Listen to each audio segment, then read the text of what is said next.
राजीव जी के पक्ष में देश के संसदीय इतिहास में अब तक का सबसे भारी बहुमत मिला था। नमस्कार, आज के इस वीडियो में आप सभी का बहुत बहुत स्वागत है।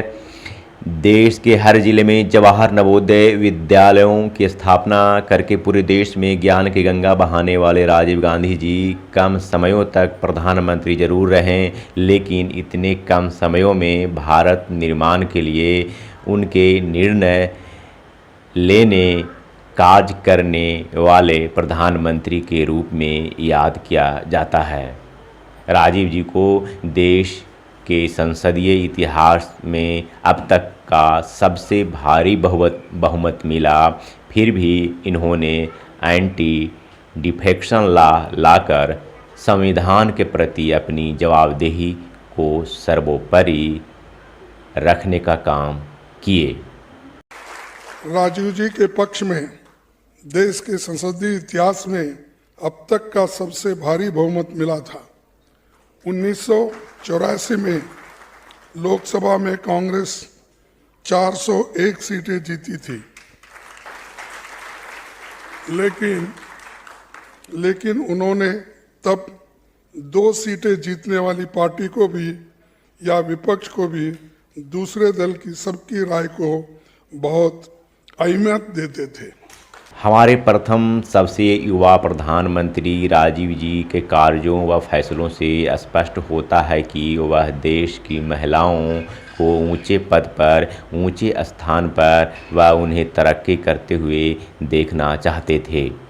वह चाहते थे कि देश की महिलाएं की भागीदारी बढ़े, वह महिलाओं के सशक्तिकरण के लिए अपने पूरे कार्यकाल प्रतिबद्ध दिखे।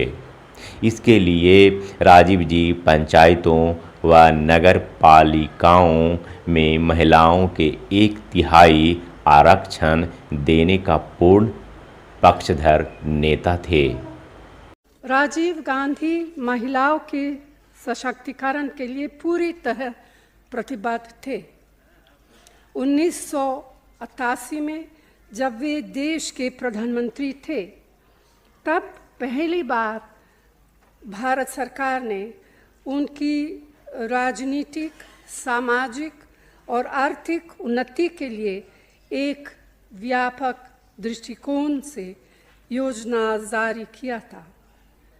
यही नहीं, उन्होंने पंचायतों और नगरपालिकाओं में भी महिलाओं को 1/3 आरक्षण के लिए दिलोजान से संघर्ष किया और लड़ाई लड़ी।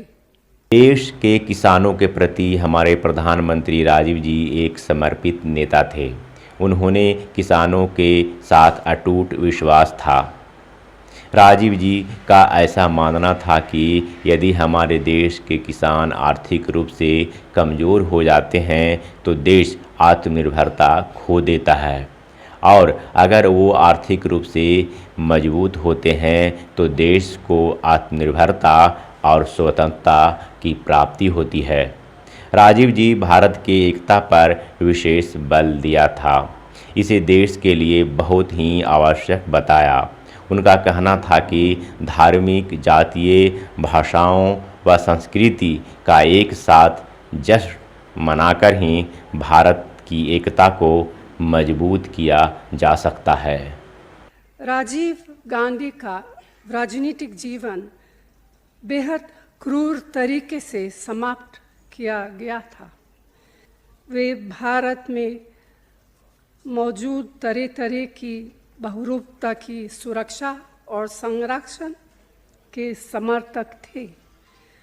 उनकी व्यक्तिगत और राजनीतिक विरासत से स्पष्ट होता है कि वे इस बात को लेकर बेहद संवेदनशील थे कि धार्मिक, जातीय, भाषाई और संस्कृति विभिन्नता का जश्न मनाकर ही भारत की एकता को मजबूत किया जा सकता है।